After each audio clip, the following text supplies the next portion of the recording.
અને મારું તો એવું માનવું છે કે ગિરનાર આપણો હતો, જી ગુરુજી, આપણો છે જી, અને આપણો જ રહેશે. હા ગુરુજી, ગિરનાર કોઈનો છે નહીં, એટલે ગિરનાર આપણો જ રહેવાનો છે.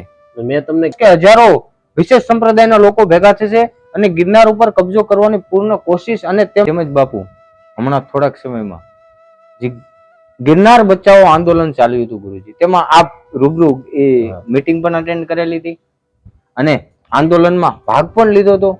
તો ગુરુજી આનું નિષ્કર્ષ શું આવશે? કેમ કે આની પહેલાની ગુરુજી તો કે આપણે ગોરખટુક ઉપર આજથી 4-5 વર્ષ પહેલા જઈને ત્યાં તોડફોડ કરવામાં આવી હતી.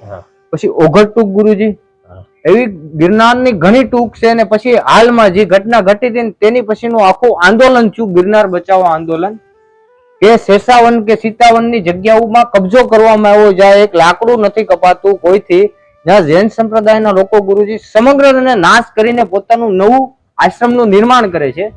તો એનો સ્ટોપ ગુરુજી ક્યારે થશે? એનો નીકળવાનો રસ્તો શું ગુરુજી?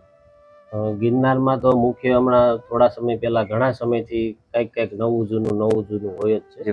અને એમાં અમારે ખાસ કરીને મહેશગીરી બાપુ, જી બાપુ, એ અત્યારે ગિરનાર બચાવો અભિયાન આંદોલનમાં, પછી મહાદેવગીરી બાપુ છે, અમારે કિશનદાસ બાપુ છે, સુખરામદાસ બાપુ છે, પછી ઘણા આદિ સંતો છે, હંસગીરી મહારાજ છે બગસરાથી, એ બધા ખૂબ અને ખૂબ મહેનત કરે છે. જી બાપુ, તનતોડ મહેનત કરે છે કે ગિરનારની જગ્યાઓ જૂની પૌરાણિક જે જગ્યાઓ છે એ બચી રહે અને એનું મતલબ કે જે કાંઈ છે જતન થાય. અને જુનાગઢમાં સંતો આદિ ઘણા છે, પણ બધા એક સાથે મળી અને જો કઈ યોગ્ય મતલબ કરે તો એમનો જલ્દી નિર્ણય આવે. અને અત્યારે સરકારશ્રી પણ અત્યારે આપણી જ છે સરકાર, જી બાબુ, સનાતનની, જી બાબુ, તો સરકારે પણ થોડોક આમાં હસ્તક્ષેપ કરી અને કઈ પણ એનું કઈ કારણ લાવવું જરૂરી છે. અને તેમજ બાપુ આગલા સમયમાં તો જે કઈક વિશેષ જયંતિ આવે છે, કઈક વિશેષ વ્યક્તિની, જો કે મને એનું નામે નથી ખબર, જે વિશેષ વ્યક્તિની જયંતિ આવે છે, તો ત્યાં એ લોકો બાપુ એમ કહેવાય કે હજારો વિશેષ સંપ્રદાયના લોકો ભેગા થશે અને ગિરનાર ઉપર કબજો કરવાની પૂર્ણ કોશિશ, અને તેમ જોવો તો ઇન્સ્ટાગ્રામ, ફેસબુક કે સોશિયલ મીડિયા ઉપર કે તમને આમંત્રણ કરવામાં આવે છે, આમંત્રિત કરવામાં આવે છે, આવો ગિરનાર અને ગિરનારને ક્યાંક ને ક્યાંક હાનિ કરે છે. અને મારું તો એવું માનવું છે કે ગિરનાર આપણો હતો, જી ગુરુજી, આપણો છે અને આપણો જ રહેશે. ગિરનાર કોઈનો છે નહીં, એટલે ગિરનાર આપણો જ રહેવાનો છે. મેં તમને કીધું એમ કે જ્યાં સુધી એમાં સરકાર અથવા જે તે કઈ નિમેલા અધિકારીઓ છે એ કોઈ હસ્તક્ષેપ નહીં કરે ત્યાં સુધી આ જ પરિસ્થિતિ રહેવાની. જી બાપુ.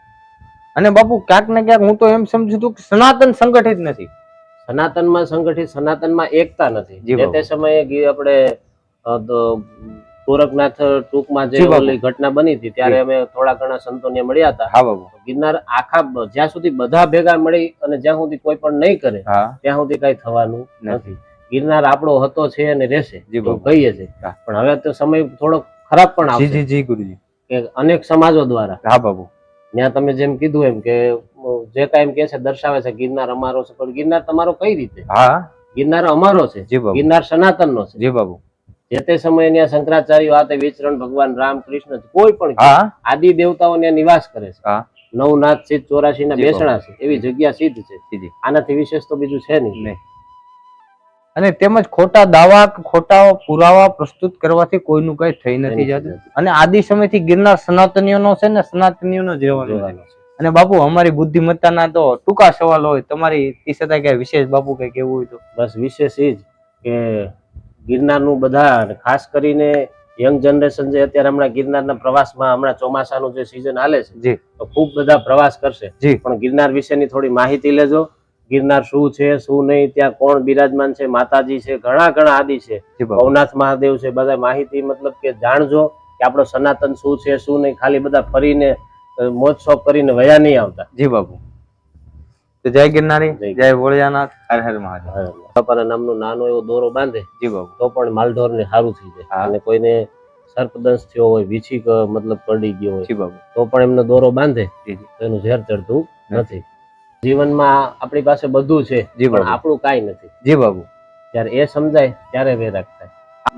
તો જય ગિરનારી, જય ભોળિયાનાથ. મિત્રો ફરીવાર સ્વાગત છે આપણી યુટ્યુબ ચેનલ અખંડ મોજ અને ફેસબુક પેજ ગિરનારી મોજ ઉપર. તો ફરીવાર મિત્રો આપણે ભ્રમણ કરતા આવી ગયા છે મહંત શ્રી ધોદાસ બાપુ પાસે, પાવડા ગામ. લાલ સ્વામી બાપાનું બહુ સુંદર મજાનું આશ્રમ છે અને આશ્રમ બહુ પ્રાચીન છે અને ઐતિહાસિક છે. તો આપણે મહંત શ્રી ધૂળદાસ બાપુ પાસેથી આશ્રમનો ઇતિહાસ અને તેમજ લાલ સ્વામી બાપાનો ઇતિહાસ, કેમ કે અહીંયા પણ મિત્રો એક પ્રાચીન સિપરા છે જ્યાં એમ કહેવાતા કે બાપુ કાળજા કાઢીને પોતાના ધોતા નદી કિનારે બાપુ, અને હજી પણ તે સિપરું લાલ કલરનું છે, પથ્થર આખો લાલ છે.